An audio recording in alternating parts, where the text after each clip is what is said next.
and we are joined with members of a group of enthusiastic youth who launched an initiative under the name of Egypt is Beautiful to attract the attention of the hidden gems of Egypt and to promote tourism, whether domestic or international tourism. We're joined today with Noor Zaghloul and Ahmed Hatem. I'd like to thank you very much for joining us. Hi. Well, good afternoon. First of all, I'd like to know more about your initiative. Yes. Our initiative, it's started as an idea, then we developed it to reach to the foreign countries and the domestic tourism. And we have a plan to reach this initiative for the places which aren't known, which have all the touristic opportunities in Egypt. So the initiative is basically, promoting those places, or actually, contributing and having trips to those places?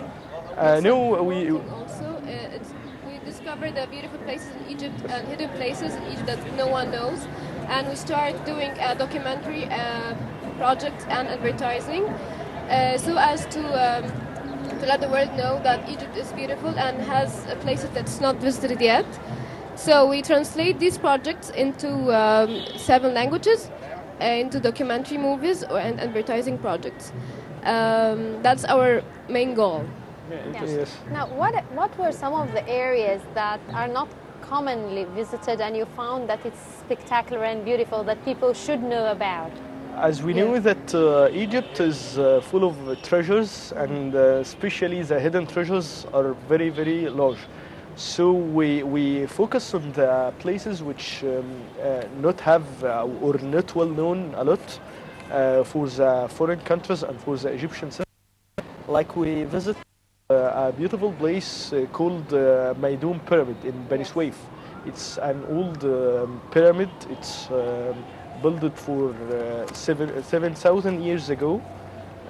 It's before the greatest pyramid, Khufu. It's for the father. Yes. Some acclaim it to the grandfather of Cheops, others say it's the father of Cheops. Yes. The layered pyramid. Yes, of course. And the second place which we surprised when we see it was island called El Dahab in Giza.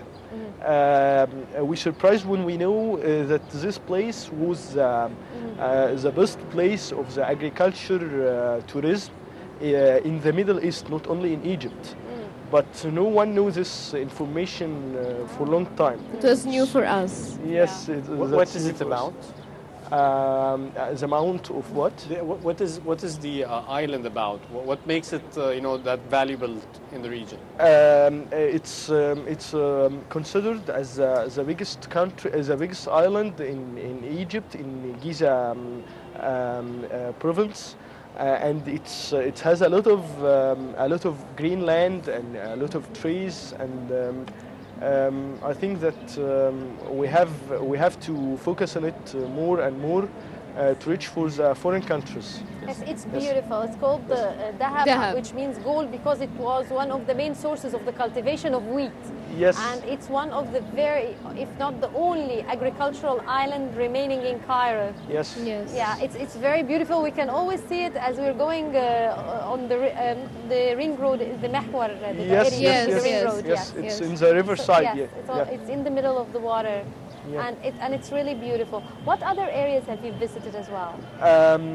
In Nuba, we travel to Nuba in Aswan, and we see a beautiful landscapes, a beautiful buildings, old buildings, and the people love in very, very with a very low budget. Yes, indeed, Mr. Hatton. Yes. Continue. Okay. We can say that in Nuba there's a lot of kind people, and they are so friendly, and also a beautiful landscapes in the riversides and the temples, which like Fela Temple. Even the house there are beautiful. It's colored. Yes. They are so friendly, and they host anybody. And I want to send a special thank for a school called Abdul Qadir Taha. No, please don't. Okay. Sorry. It's a school. It's a school, yeah, but it's preferable not to. It's non-profit organization. It's a non-profit organization. But what they host us. Experiences did you gain? Yes. Yeah. Okay. But we have, I think that my character was changed completely or 180 degrees after I make after we participate in this initiative. As we are very now, I think that I'm very cooperative and I want to help the others. So I think that this initiative changed myself for it and my I character. really love this, and I'd like to Yeah. ask you, Noor, about the phases where you're going through. So, are you in the phase of discovering now, Yeah. identifying the places? Of Can you tell me course. more about that? Of course, it has many phases because once you want to do something, it has procedures you have to do. First of all, permissions. You have to take permissions, and here in Egypt, permissions is not that good to take. So the first step in this initiative was we cleaned the streets, but we faced so many problems. They refused to give us permissions to go and clean a specific area. So we took us and went to clean the streets. They ordered us to leave, but we didn't leave. People were welcoming us and they were okay. Some others were not okay, because in the field of working, some may like your work and some may not like your work. Are you a big group? Are you a big group? The members, how yes, many are you? 150 members, and we have members from outside Cairo too. Yes, we started from the members in Arab Academy for Science and Technology in College of Language and Communication, but we developed now to reach to high amount of members, and now we reach about 150 members. We want to grow up. Yes. We want to have our name, Yes. because no one in Egypt here can be more specific on something. So we want to have our name later on in the future. When did you start? We started for 1 year ago 1 year, 2 in years, 2016, 1.5. Okay. and then